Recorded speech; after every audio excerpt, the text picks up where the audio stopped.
जय हिंद। अभी हम पढ़ेंगे अध्यादेश के बारे में और इसके जो है आलोचना के बारे में समझेंगे, इसके महत्व के बारे में समझेंगे, वो सारे के बारे में जो अभी डिटेल में हम समझेंगे। तो सबसे पहले दिया हुआ है यहाँ पर आर्टिकल 123। तो इसका मतलब क्या है कि आर्टिकल 123 में जो है वो पूरे अध्यादेश के बारे में बताया गया है। यह किस तरह से लागू होगा, यह किस स्थिति में लागू नहीं होगा, कौन सी स्थिति में लागू होगा, इसे कौन अध्यादेश को लागू करेगा, वो सारे के बारे में जो है आर्टिकल 123 के में दिया हुआ है। तो यहाँ पर आर्टिकल 123 कह रहा है कि संसद के विश्राम काल में अध्यादेश जारी होगा। आर्टिकल 123 कह रहा है कि जब संसद का सत्र नहीं चल रहा होगा तो उस समय जो है हम लोग अध्यादेश, मतलब हम लोग नहीं, मतलब राष्ट्रपति जो है अध्यादेश को जारी करेगा। जब संसद का सत्र नहीं चल रहा होगा उस स्थिति में, अगर संसद का सत्र चलेगा तो उस स्थिति में जो है अध्यादेश जारी नहीं होगा। उस समय जो है आराम से कानून बन सकता है, क्योंकि कोई भी विधेयक को जो है, कोई भी बिल को जो है हम लोकसभा में पेश करेंगे, फिर राज्यसभा में, फिर राष्ट्रपति के साइन होकर जो है वो आराम से जो है वो एक्ट बन सकता है। तो जब जिस समय जो है लोकसभा मतलब जो नहीं चलेगा, राज्यसभा का सत्र नहीं चलता रहेगा, मतलब संसद का सत्र, तो उस समय जो है हम अध्यादेश को जारी करेंगे। फिर यहाँ पर कह रहा है कि अध्यादेश जो है यह एक अल्पकालीन कानून है। यह जो है देश में कुछ विशेष परिस्थिति को देखते हुए जो है अध्यादेश को जो लाते हैं कि जैसे कि मतलब उस समय से जो है परिस्थिति से जो है निकल सके। तो यह एक अल्पकालीन मतलब जो है यह कानून है, एक तरह से अल्पकालीन। यह जो है 6 सप्ताह तक रहता है। जब से जो लागू होता है अध्यादेश को जो है, इसे 6 सप्ताह के बाद जो है वह पूर्णतः खत्म हो जाता है। जब ये इसे लागू नहीं किया जाए पूर्णतः, तो ये 6 सप्ताह के बाद जो है खत्म हो जाएगा। देखिए मान लीजिए कोई जो राज्यसभा का मतलब है सत्र बुलाया गया 12 मार्च को और लोकसभा का मार्च मतलब सत्र बुलाया गया 16 मार्च को, तो यह किस स्थिति से 6 सप्ताह होगा? तो 16 मार्च से जो है इसे 6 सप्ताह गिना जाएगा। 6 सप्ताह तक मतलब अध्यादेश जारी होगा, उस समय से नहीं गिना जाएगा। जब राज्यसभा का मतलब बैठक हुआ 12 मार्च को, लोकसभा का बैठक हुआ 16 मार्च को, तो यहां से जो है मतलब 6 सप्ताह तक गिना जाएगा। यहां से 6 सप्ताह, अगले 6 सप्ताह तक अगर इस पर कोई चर्चा नहीं होगा तो यह पूर्णतः खत्म हो जाएगा। लेकिन जब लोकसभा राज्यसभा में यह बात होगा कि यह जो अध्यादेश लाया गया है मतलब यह सही है, तो इसे जो है एक्सटेंट मतलब इसे बढ़ा सकता है, अन्यथा इस पर कोई बात नहीं होगा।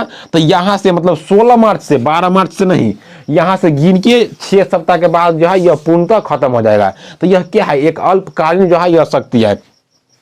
लेकिन इसे जो है मैक्सिमम जो है 6 माह तक बढ़ा सकते हैं हम। इसे क्या है, मैक्सिमम जो है ये 6 माह तक बढ़ सकता है। तो यहाँ पे एक क्वेश्चन आ जाता है कि मैक्सिमम जो है अध्यादेश का अवधि कितना होता है?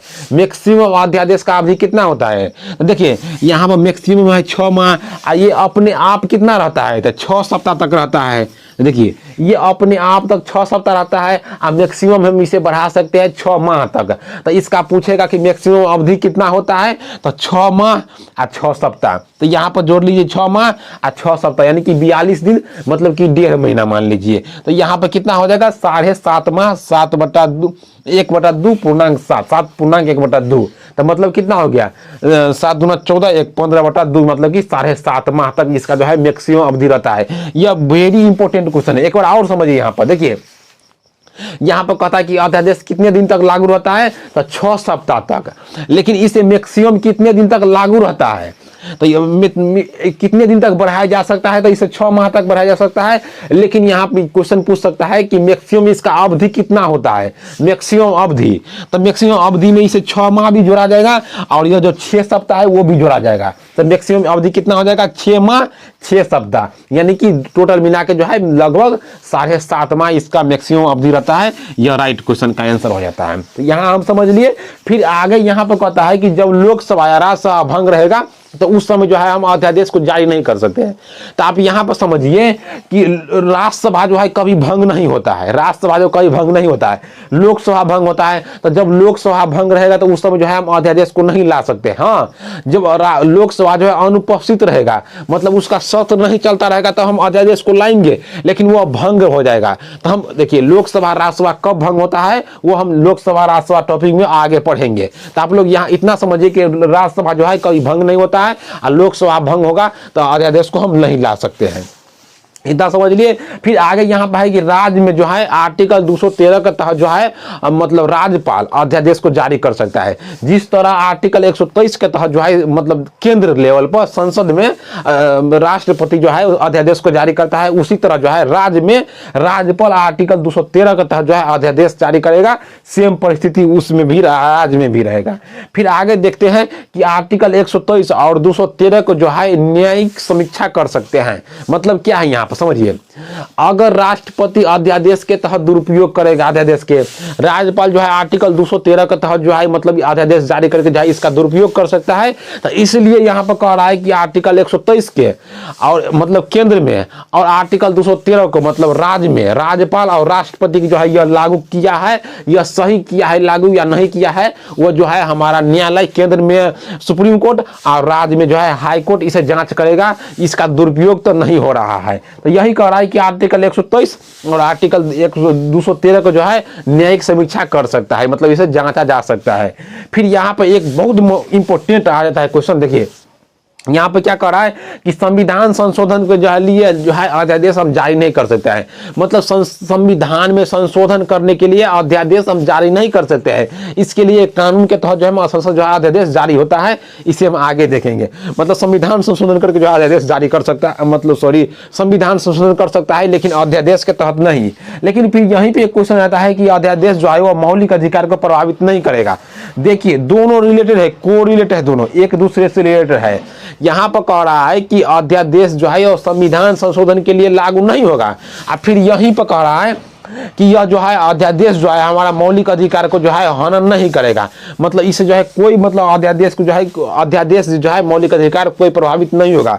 तो आप लोग यहाँ पर समझिए कि हमारा मौलिक अधिकार कहाँ पर है, आर्टिकल 12 से लेकर 35 तक हमारा क्या है मौलिक अधिकार। अगर मौलिक अधिकार का हनन होगा मतलब कुछ भी करेगा तो आर्टिकल में परिवर्तन करना पड़ेगा, और जब आर्टिकल में परिवर्तन होगा तो वो क्या होगा, संविधान में परिवर्तन होगा। तो यहाँ पर ऊपरे में कह दिया है कि संविधान संशोधन के लिए जो है अध्यादेश जो है जारी नहीं किया जाएगा। जब संविधान संशोधन नहीं होगा तो हमारा आर्टिकल में भी कोई परिवर्तन नहीं होगा, और जब आर्टिकल में कोई परिवर्तन नहीं होगा तो हमारा मौलिक अधिकार में भी कोई परिवर्तन नहीं होगा, और जब हमारा मौलिक अधिकार में कोई परिवर्तन नहीं होगा तो हमारा मौलिक अधिकार को भी कोई हनन नहीं होगा।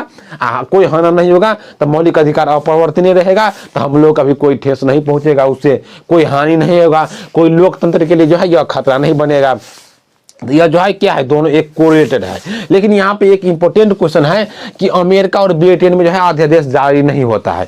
आप लोग याद रखिएगा कि अमेरिका और ब्रिटेन में जो है अध्यादेश जारी नहीं होता है। लेकिन फिर यहाँ पे एक इंपॉर्टेंट क्वेश्चन बन जाता है जो बार बार पूछा जाता है कि अम्बेडकर जो है अध्यादेश को क्या कहा था। तो अम्बेडकर जो है अध्यादेश को कहा था कि यह जो है एक राइट है, मतलब यह सही है, क्योंकि जो है देश में आकस्मिक मतलब जो कोई घटना हो जाए, कुछ विशेष परिस्थिति को जो है निपटने के लिए जो है अध्यादेश जरूरी है। तो इंपॉर्टेंट फैक्ट आप लोग याद रखिएगा।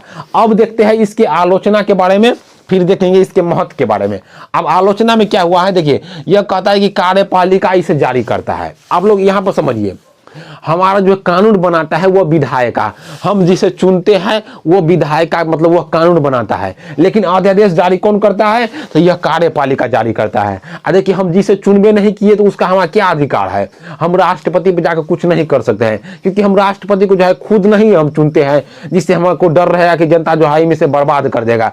अगर राष्ट्रपति मान लीजिए कोई दुरुपयोग कर देगा अध्यादेश को जारी करके, तो उसे क्या डर रहेगा कि हमारा सरकार गिर जाएगा, क्योंकि हम उसे चुनबे नहीं करते हैं। तो इसीलिए जो है ये इसे कार्यपालिका जारी करता है। तो ये जो क्या है, एक आलोचनात्मक बात हो गया कि हम जिसे चुनते हैं वो इसे जारी नहीं करता है, यह जो है एक कार्यपालिका इसे जारी करता है। फिर इसे क्या कर रहा है कि चुनावी लाभों के लिए जो है इसका दुरुपयोग हो सकता है। यहाँ पे क्या कर रहा है कि अध्यादेश के जो है चुनावी लाभों के लिए दुरुपयोग हो सकता है। तो अब कैसे दुरुपयोग होगा हम देखते हैं। देखिए चुनावी लाभों के लिए कौन करेगा, तो प्रधानमंत्री करेगा, यहाँ पर मुख्यमंत्री करेगा, मतलब आर्टिकल 213 के तहत मुख्यमंत्री करेगा, राज्यपाल करेगा, यहाँ पर राष्ट्रपति करता है, लेकिन अभी समझते हैं क्यों करेगा। देखिए राष्ट्रपति जो है ग्राउंड लेवल पर आप लोग जाकर देखिएगा, पद के छोड़ के देखिएगा, तो पद अगर छोड़ दे हम तो प्रधानमंत्री के अंदर में एक तरह से जो है राष्ट्रपति होता है। प्रधानमंत्री के कहने पर जो है सारा काम करता है। अध्यादेश जारी करेगा राष्ट्रपति, लेकिन उसका सारा जो निर्णय लेता है वो प्रधानमंत्री लेता है। तो प्रधानमंत्री जो है अपने चुनाव के काल में जो है इसके दुरुपयोग करा सकता है, क्योंकि सारा बहुमत जो है उसी के पास में होता है। मंत्रिमंडल का जो है लोकसभा में बहुमत भी उसका होता है। अध्यादेश जो जारी करता है वो मंत्रिमंडल के मतलब सलाह पर जो है अध्यादेश जारी कर सकता है, और राष्ट्रपति भी जो है मंत्रिमंडल प्रधानमंत्री की जो है अंदर में होता है। तो यह कह रहा है कि चुनाव लाभों के लिए जो है अध्यादेश का दुरुपयोग हो सकता है, लेकिन आप इसके महत्व के देखते हैं आप किस तरह इसका दुरुपयोग नहीं होगा। तो यह क्या कह रहा है कि जो है अध्यादेश का महत्व समझते हैं। अध्यादेश जो है एक संकटकालीन स्थिति को निपटने के लिए यह जरूरी है, लेकिन यहाँ पे एक और बात कह रहा है कि कार्यपालिका द्वारा जो है इसका दुरुपयोग होगा। कार्यपालिका द्वारा इसका दुरुपयोग होगा, कर सकता है, लेकिन यहाँ पर क्यों नहीं करेगा? क्योंकि यहाँ पे इसका बाबा बैठा हुआ है, मतलब जो है क्या कह सकते हैं, न्यायपालिका जो है इसका समीक्षा करने के लिए जो है यहाँ पर बैठा हुआ है। अगर अध्यादेश जारी होगा तो यहाँ पर हाई कोर्ट, सुप्रीम कोर्ट जो है इसका जांच करेगा यह सही है या नहीं सही है। तो इसीलिए जो है कार्यपालिका इसका दुरुपयोग लगभग नहीं कर सकता है। तो आप लोग इतना समझ लिए। आज देखिए अध्यादेश के बारे में, फिर कल देखेंगे आगे टॉपिक के बारे में। Thank you for watching this video.